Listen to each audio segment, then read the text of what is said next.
esta mañana. Y en segundo lugar, Luis va a tener la oración de consagración antes de abrir su palabra. Así que así nos vamos a arrodillar y vamos a orar.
Amante Padre que estás en los cielos,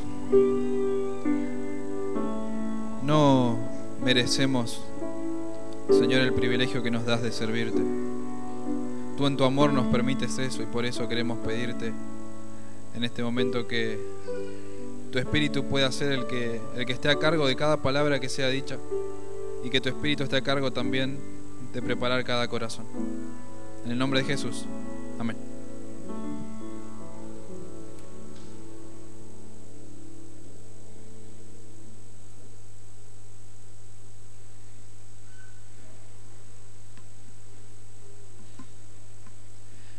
Feliz sábado, iglesia. Yo hasta me preparé un saludo. Preparé la forma en que iba a decir el saludo y hasta eso ya me olvidé ahora que estoy acá. He cantado muchas veces, he hecho ofrendas musicales, dinámicas de oración, hasta incluso he dirigido algún culto de martes de oración, pero no estaba preparado para esto, me parece, así que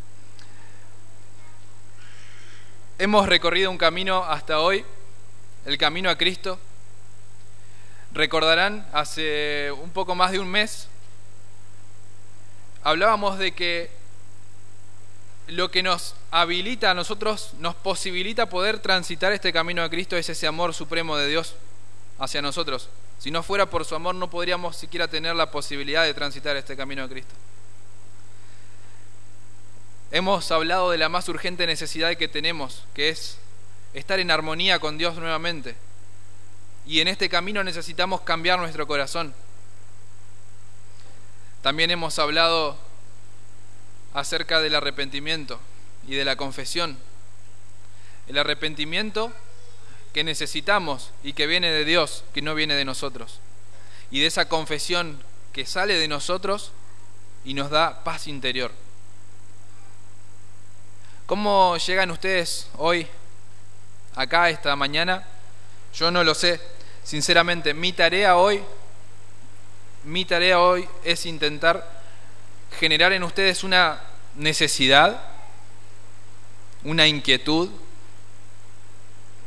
una incomodidad, aunque sea curiosidad. Y como el predicador de turno, no lo puedo hacer. Por eso yo estuve orando por cada uno de ustedes esta semana, porque eso no lo puedo hacer yo. Y me sentía muy incapaz, muy poco apto, pero estuve orando por ustedes esta semana para que el Espíritu Santo en el corazón de cada uno de ustedes pueda hacerlo. Los invito a que empecemos abriendo nuestra Biblia en Colosenses, el capítulo 3. Este va a ser nuestro texto con el que vamos a introducir y vamos a cerrar también esta mañana. Colosenses capítulo 3, versículo 23, dice así: y todo lo que hagáis, hacedlo con todo vuestro corazón, como para el Señor y no para los hombres. Y el 24 también: seguros de que recibiréis del Señor la recompensa de la herencia, porque a Cristo el Señor servís. Hago una pregunta: ¿cuántos adventistas hay en tu familia? ¿Cuántos adventistas hay hoy acá presentes? No sé, 300, 250. ¿Cuántos adventistas hay en Libertador San Martín? 3.000, 4.000, no sé.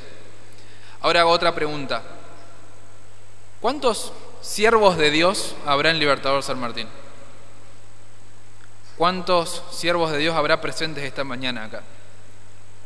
¿Cuántos siervos de Dios considerás que hay en tu familia?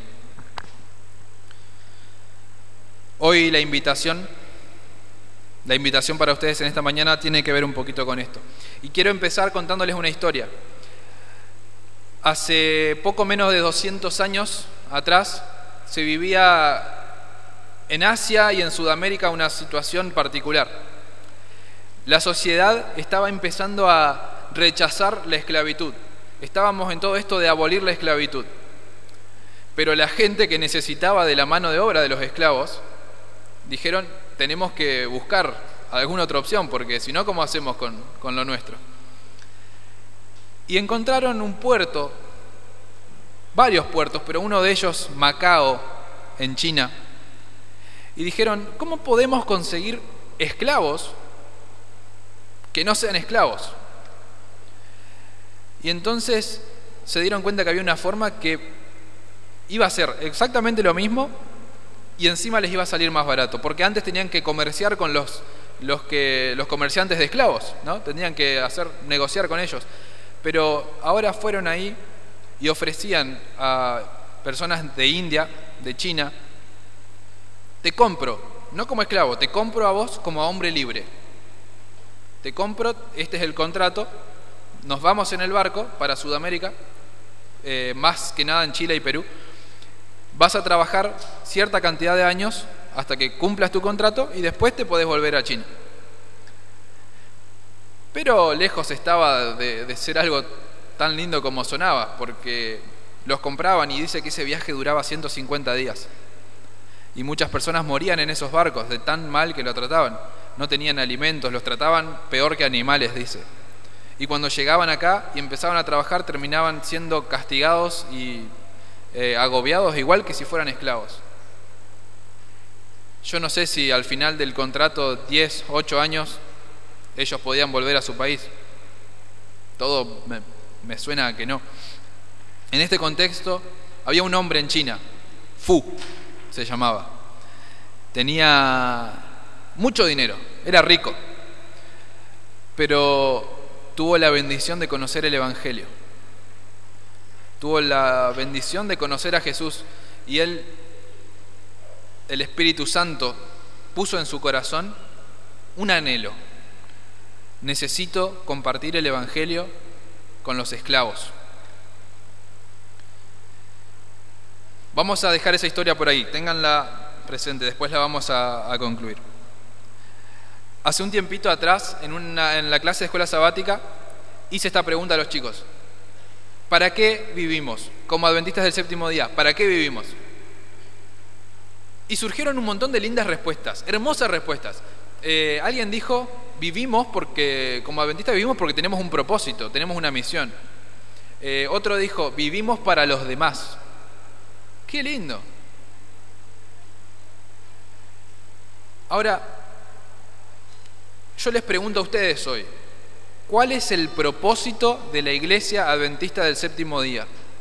¿Continúa vigente ese propósito? ¿Alguien que por ahí quiera decir fuerte cuál es el propósito para la Iglesia Adventista del Séptimo Día? ¿Alguien? ¿Algo que se les venga a la mente? Predicar el mensaje del tercer ángel. ¿Algo más? ¿Para qué vivimos como adventistas? ¿O para qué decimos que vivimos? En esa clase de escuela sabática que les cuento, hablamos un poquito de esto, porque decimos, como adventistas del séptimo día, vivimos para los demás. ¿Vivimos para los demás? Daniel 8:14 Dice, y él respondió, hasta 2300 días de tardes y mañanas. Entonces el santuario será purificado. Este versículo dice muchas cosas, y yo no me quiero meter en profecías y a estudiar eso ni nada. Simplemente decir, ¿cuál es el propósito de la Iglesia Adventista del Séptimo Día? Esta profecía es la última profecía temporal de la Biblia. Eso significa que no hay otra profecía que hable acerca de cierto tiempo para que se tenga que cumplir algo. Esta profecía dio inicio a nuestra iglesia. El cumplimiento de esta profecía dio inicio a nuestra iglesia. Y no hay otro pueblo de Dios. No hay otro remanente. La iglesia adventista del séptimo día surge a partir de este punto porque tiene un propósito. Como decía acá Ezequiel, el mensaje del tercer ángel. Vamos a Apocalipsis 14, versículos 9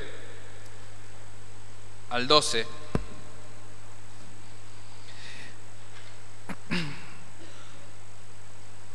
Y un tercer ángel los siguió diciendo a gran voz: si alguno adora a la bestia y a su imagen y recibe su marca en su frente o en su mano, éste también beberá del vino de la ira de Dios, vaciado puro en la copa de su ira, y será atormentado con fuego y azufre ante los santos ángeles y ante el Cordero.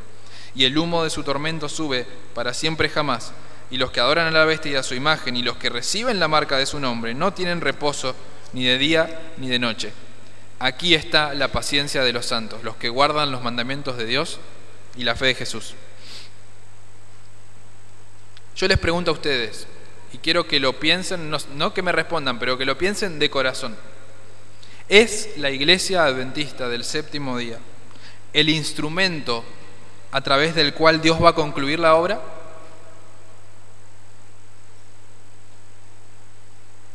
¿Es? Amén, me dicen por acá.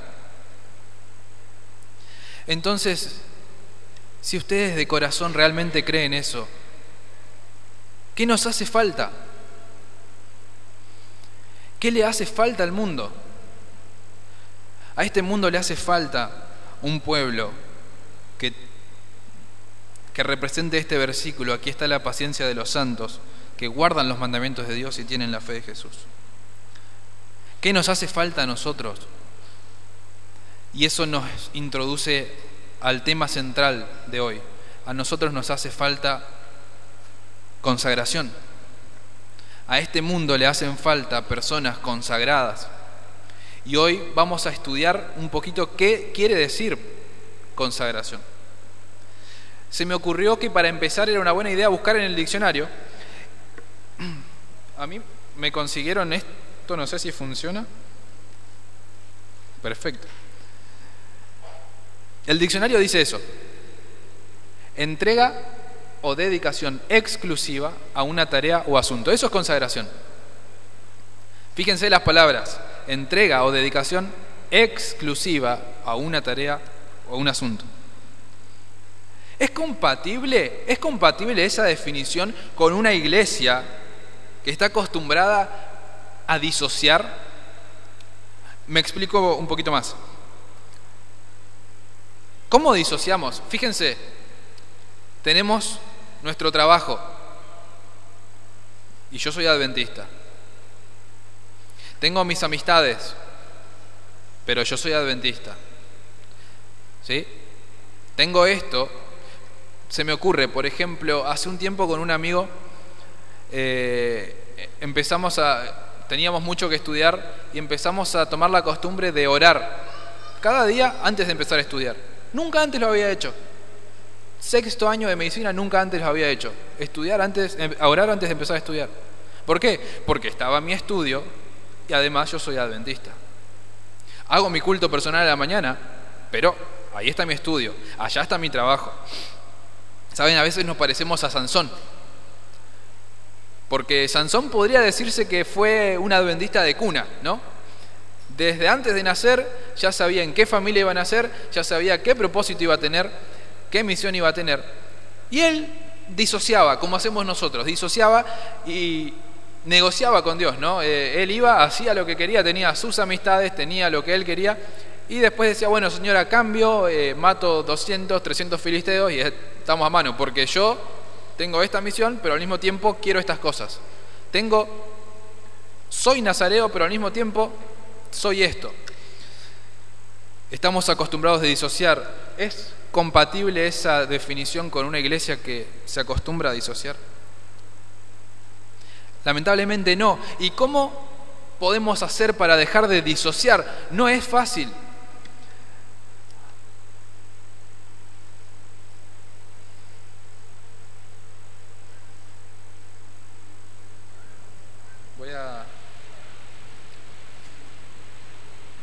Voy a agarrar, cambio otro. Voy a agarrar otro micrófono, así puedo darme vuelta sin...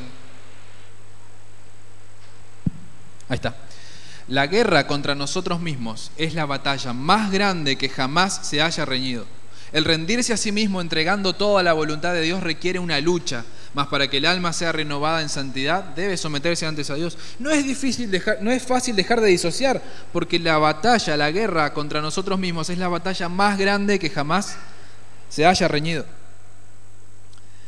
Y encima que no es fácil, vamos a Lucas 14, versículo 33.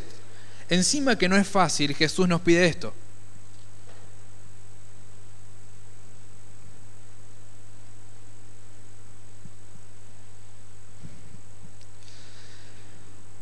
Así, cualquiera de vosotros que no renuncia a todo lo que posee, no puede ser mi discípulo.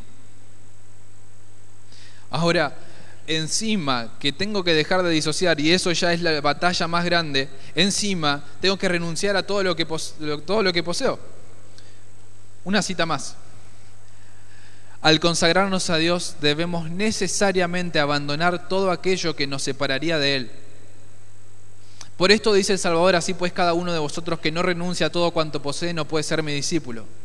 Debemos renunciar a todo lo que aleje de Dios nuestro corazón. Las riquezas son el ídolo de muchos, el amor al dinero, el deseo de acumular fortunas. Otros adoran la reputación y los honores del mundo, una vida de comodidad egoísta, libre de responsabilidad. Fíjense las palabras que usa esta cita. Amor al dinero, deseo de acumular, reputación, honores del mundo, comodidad. No podemos consagrar una parte de nuestro corazón al Señor y la otra al mundo. No somos hijos de Dios a menos que lo seamos enteramente. No podemos consagrar una parte de nuestro corazón solamente a Dios. Si somos sus hijos, lo somos enteramente. Yo les digo esta mañana, si la iglesia entonces, como vimos recién, surge apartada del mundo con un propósito específico, profético. Una vez un abuelo que vive en Perú me dijo: te voy a mostrar dónde está la iglesia adventista en la Biblia. Yo tenía creo que 11 años, 12 años, 13 capaz como mucho, y fue como: ¿qué? ¿La iglesia adventista está en la Biblia? Y entonces él me hizo un estudio profético ahí que mucho no entendía a esa edad, pero me convenció de que la iglesia adventista estaba en la Biblia. Si la iglesia surge como apartada del mundo con un propósito profético específico, si la iglesia recibe un mensaje específico acerca de cómo debemos vivir, acerca de cuál es nuestra misión, entonces con seguridad, con mucha seguridad podemos afirmar que el llamado que recibimos es a ser diferentes al mundo. A mezclarnos con el mundo, sí, pero no a parecernos al mundo. ¿Por qué creen entonces ustedes que hay tantos mensajes específicos en el espíritu de profecía? ¿Por qué creen que Dios se tomó el trabajo de darle a Elena ciertas revelaciones de ciertas cosas específicas? Porque las necesitamos para poder ser diferentes. Tenemos que dejar de querer parecernos al mundo, tenemos que dejar de disociar y empezar a tomar estos consejos. Está incluido en esas revelaciones la Reforma Pro Salud, por ejemplo, que es algo que nos cuesta. Esta semana estaba estudiando para una materia teológica y encontré unas cosas que me hicieron ver un poco diferente de esto. ¿Saben que Elena se peleaba un poco con las personas después de 1844? Porque había personas que le decían, tenemos que dejar de comer cerdo. Ella decía, pará un poquito. No, vamos tranquilo. Tenemos que dejar de vestirnos de tal manera. No. Tenemos que comer, alimentarnos de cierta forma. Mirá, acá en la Biblia. No, tranquilo. Dios le decía a Elena, espera con esas cosas. Pero ¿qué pasó? En 1962, creo, bueno, no me acuerdo bien, en 1862, se inaugura oficialmente la Asociación General. A partir de esa fecha, la Iglesia Adventista pasa a ser la Iglesia Adventista para el mundo. Y 2 semanas después de eso, Elena recibe la visión de Otsego. 2 semanas después de que la Iglesia Adventista es la Iglesia Adventista para el mundo, Elena recibe una visión en la que se le detallan muchísimas cosas para la cual Dios estaba preparando a ese pueblo, para la cual Dios les estaba diciendo, esperá, todavía no. Se inauguró la Iglesia Adventista y entonces Elena recibió esas visiones. ¿Y qué hacemos nosotros con la Reforma Pro Salud? Ustedes piensen en esto, si Dios, eso es lo que yo pensaba esta semana, si Dios personalmente le reveló a Elena una forma en la que el pueblo de Dios se debe alimentar, una forma en la que el pueblo de Dios se debe mantener alerta, una forma en la que el pueblo de Dios debe cuidar su cuerpo. Si Dios se tomó el trabajo de revelárselo personalmente, ¿no creen que es algo que tiene que formar parte de nosotros? Pero disociamos.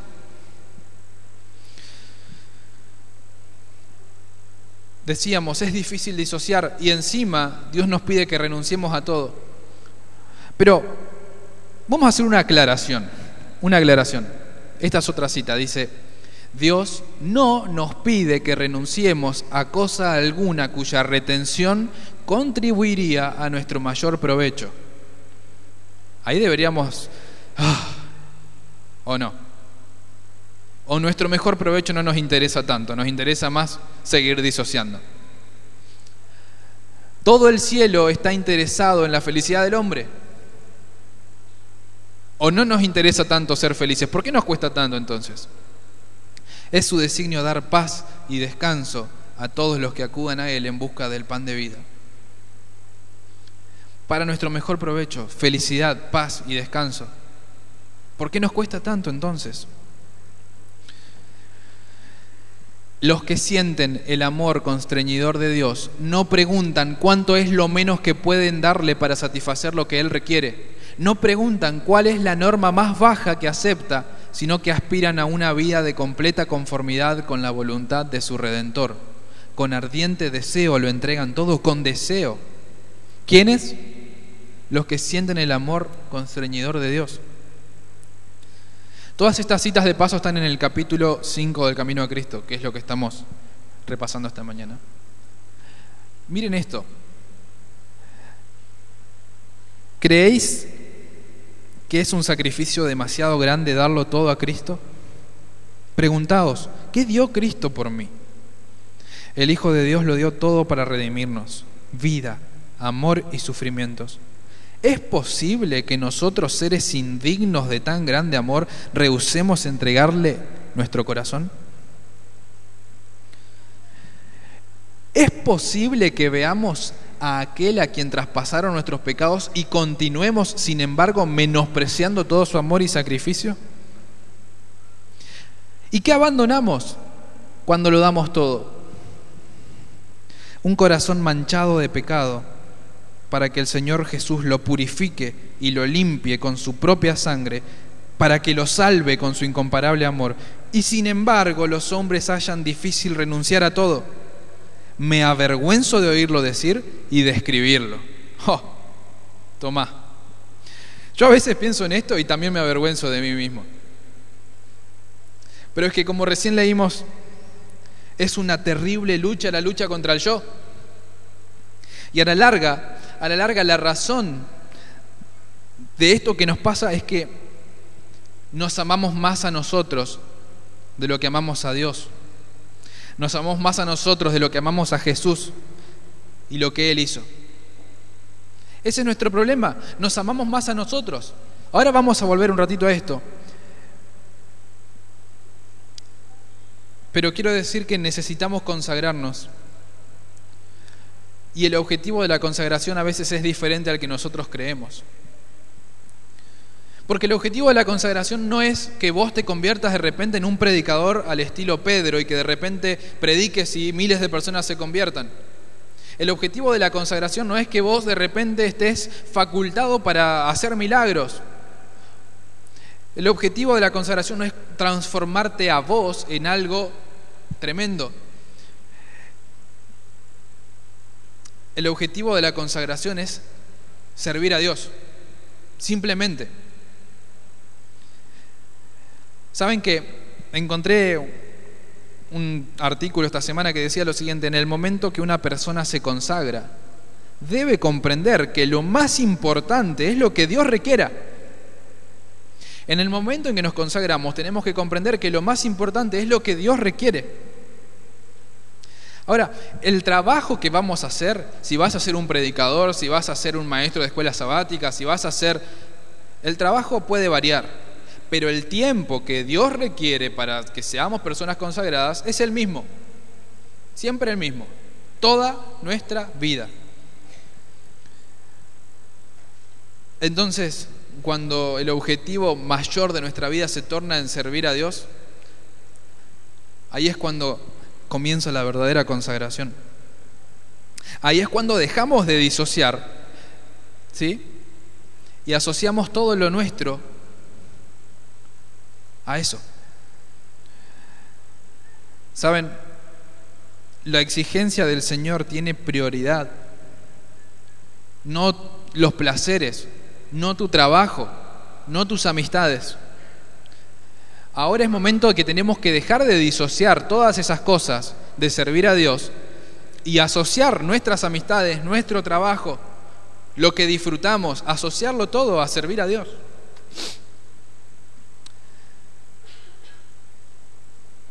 Entonces, ya no trabajás de la misma manera, ya no te relacionás de la misma manera, ya no disfrutás las mismas cosas. Porque no podés ser médico y adventista del séptimo día. No podés ser estudiante de alguna carrera y adventista del séptimo día. No podés ser dos cosas.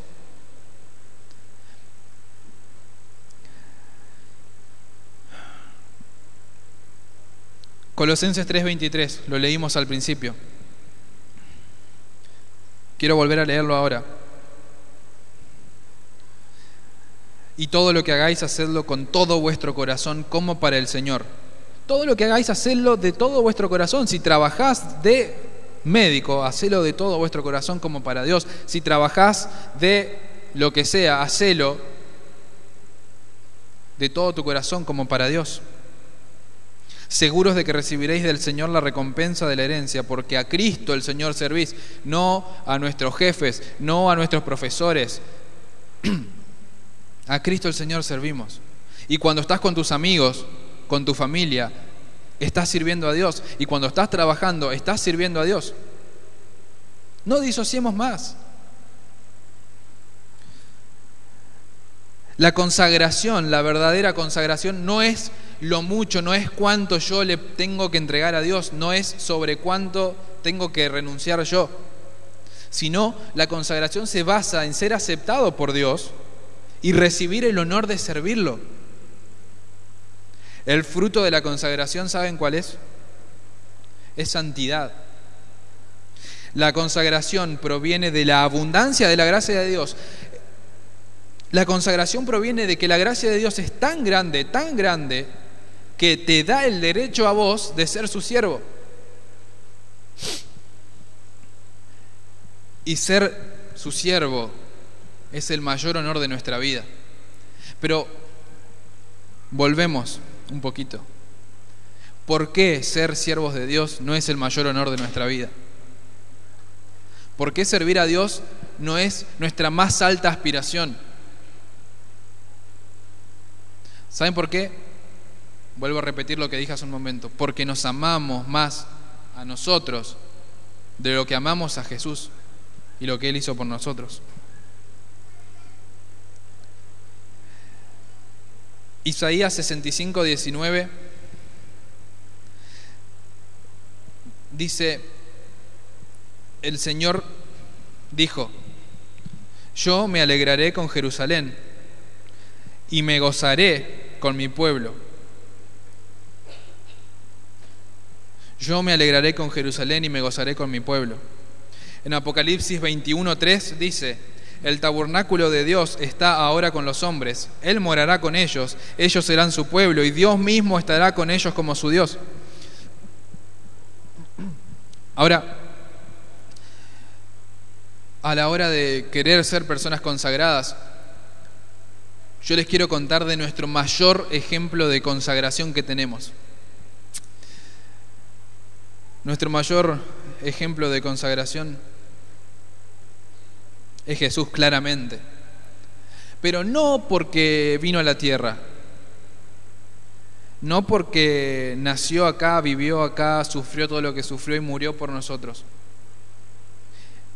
Ni siquiera porque resucitó, ni siquiera porque va a venir a buscarnos de vuelta. ¿Saben por qué es nuestro mayor ejemplo de consagración? Esta historia que les voy a contar la conocemos, pero igual voy a dedicar un momento a eso. Jesús estaba en el cielo y lamentablemente con la caída del hombre se tuvo que poner en marcha el plan de salvación. Y Jesús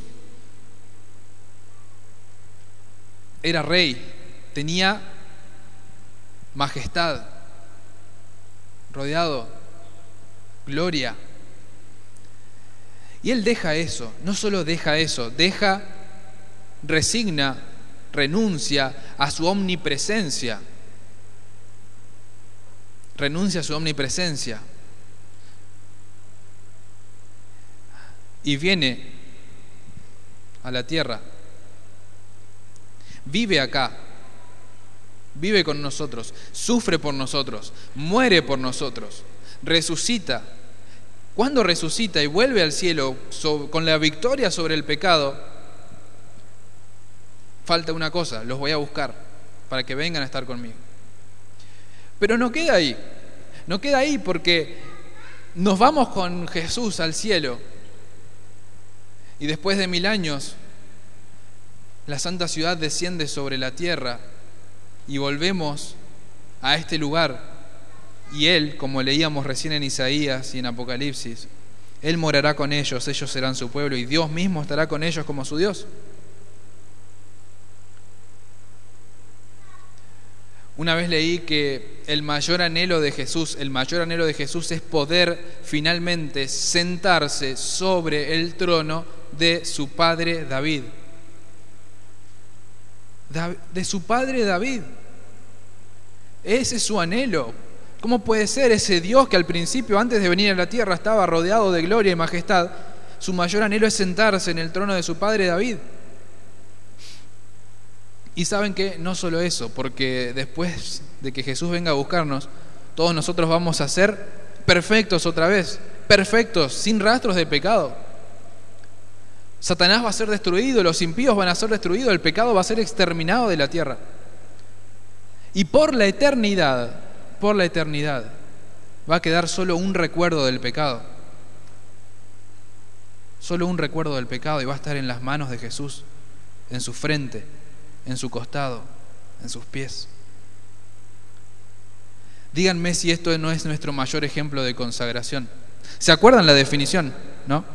Dedicación, entrega exclusiva a una tarea o asunto. Eso es lo que hizo Jesús. Se entregó, se dedicó exclusivamente, no para salvarnos solamente, sino por la eternidad. ¿Cómo no amar a este Dios entonces? ¿Cómo podemos no amar a este Jesús? ¿Cómo podemos seguir amándonos más a nosotros mismos de lo que amamos a Él? Porque si amamos a Jesús como debería ser, también amamos hacer su voluntad. Y entonces, como leíamos hoy en una cita, pasa a ser nuestro deseo servir a Dios. ¿Se acuerdan la historia que les empecé a contar del hombre este rico en China? Que se convirtió y Dios puso en su corazón predicar el evangelio a los esclavos. ¿Cómo lo hago?, pensó él. Vendió todas sus propiedades, dejó todas sus riquezas, se vendió, fue al puerto este de Macao, se vendió a sí mismo a los que buscaban, a los que reclutaban como esclavo, se vino a Sudamérica y como esclavo trabajó, predicó. La historia cuenta que a su muerte había una iglesia de esclavos con 200 miembros.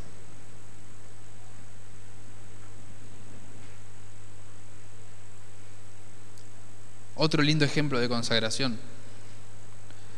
¿Ustedes piensan que a este hombre le costó demasiado trabajo renunciar a sus riquezas, renunciar a sus intereses, a sus aspiraciones y venderse a sí mismo como esclavo para venir a Sudamérica, sufrir lo que tenían que sufrir los esclavos y dedicarse a predicar el evangelio a los esclavos? ¿Le costó demasiado trabajo? Yo creo que no. ¿Y saben por qué? Porque para este hombre Fu, el mayor honor de su vida era servir a Dios. Dejemos de disociar. No podemos ya ser adventistas y otra cosa. Si se fijan en sus boletines, el título del sermón de esta mañana era Adventistas del Séptimo Día.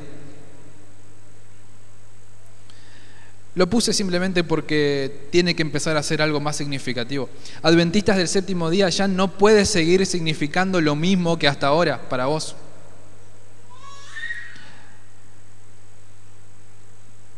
Esta consagración por amor, esta consagración que nosotros necesitamos y que surge a partir de que amamos demasiado a ese Jesús que se consagró para hacer esta obra y llevar las marcas del pecado por la eternidad, esa consagración, ese amor a Él no lo podemos tener si no lo conocemos personalmente.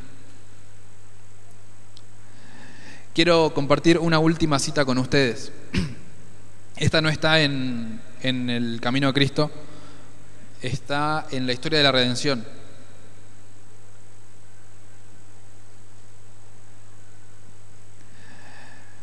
Estaban esperando lo que ellos creían que iba a ser la segunda venida de Jesús. Y dice: cuidadosa y solemnemente los que recibían el mensaje llegaron al momento cuando esperaban encontrarse con su Señor. Creían que su primer deber consistía en asegurarse cada mañana de que habían sido aceptados por Dios. Sus corazones estaban estrechamente unidos y oraban mucho los unos por los otros. A menudo se encontraban en lugares aislados para estar en comunión con el Señor, y la oración intercesora ascendía al cielo desde los campos y huertas. La seguridad de la aprobación del Salvador era más necesaria para ellos que su alimento diario.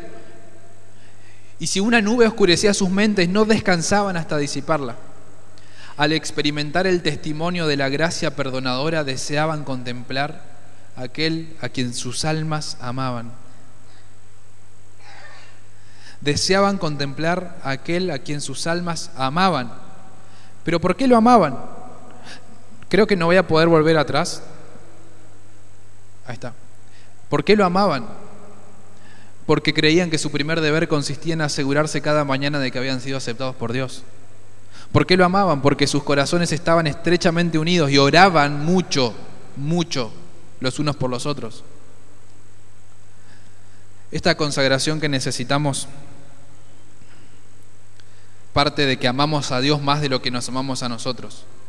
Parte de que si nuestra historia tendría que contarse como la de este hombre chino, quien dejó todas sus cosas y se vendió a sí mismo como esclavos por la causa del Evangelio, estaríamos honrados de que esa sea nuestra historia. De ahí surge esa consagración, pero no va a surgir hoy. Si yo quiero que ustedes se vayan hoy con alguna idea en mente, es que para lograr esa consagración, nuestro primer deber, cada mañana, asegurarnos de que somos aceptados por Dios. Asegurarnos de que estamos en armonía con Él. Tener la certeza de que servirlo a Él en donde Él lo requiera, ese es el mayor honor de nuestra vida. Esa es la invitación de esta mañana. Voy a orar por esto, pero ustedes háganlo también, que no quede en esta predicación de hoy. Como instrumento, yo soy totalmente imperfecto, pero considero que este mensaje, esta necesidad que tenemos como iglesia, es real. Entonces, oremos para que dentro de poquito o dentro de mucho, cuando estemos listos, servir a Dios sea el mayor honor de nuestra vida. Querido Dios que estás en el cielo, Padre amado, gracias, gracias, porque en tu misericordia y por tu gracia nos permites tener el derecho de servirte. Señor, tenemos un problema, y el problema es que anhelamos eso, pero nos amamos demasiado a nosotros. Queremos tener una comunión contigo más real. Queremos tener una relación contigo que esté viva, en la cual cada día podamos tener la certeza de que somos aceptados por ti y de que estamos a tu servicio, Señor. Que al salir de aquí nos vayamos con algo en la mente, que cada cosa que hagamos en nuestra familia, con nuestros amigos, en nuestro trabajo, lo hagamos sabiendo que te estamos sirviendo, Señor. No podemos seguir de la misma manera. Somos adventistas del séptimo día y tenemos un propósito. Somos adventistas del séptimo día y tenemos que ser un pueblo diferente. Un pueblo que espera tu venida, pero no porque nos amamos tanto a nosotros, sino porque te amamos demasiado a ti, Señor. Entrego en tus manos a toda esta iglesia, a todos los que estamos aquí presentes, que podamos compartir esto, que podamos brillar cada uno en nuestro entorno.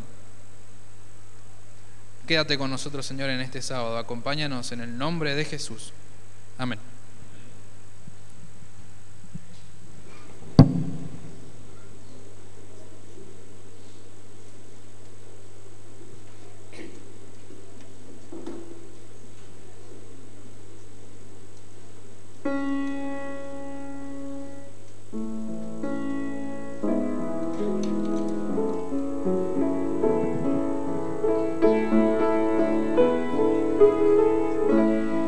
Para concluir con este hermoso sermón, hermanos, vamos a cantar las estrofas del himno 341, Más cerca del hogar.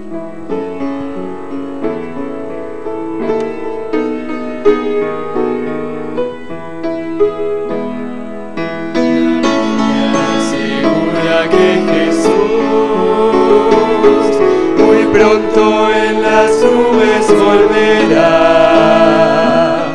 Prepárate, mi hermano, porque hoy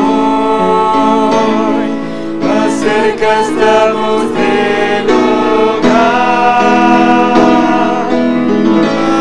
más cerca del hogar, más cerca, sí.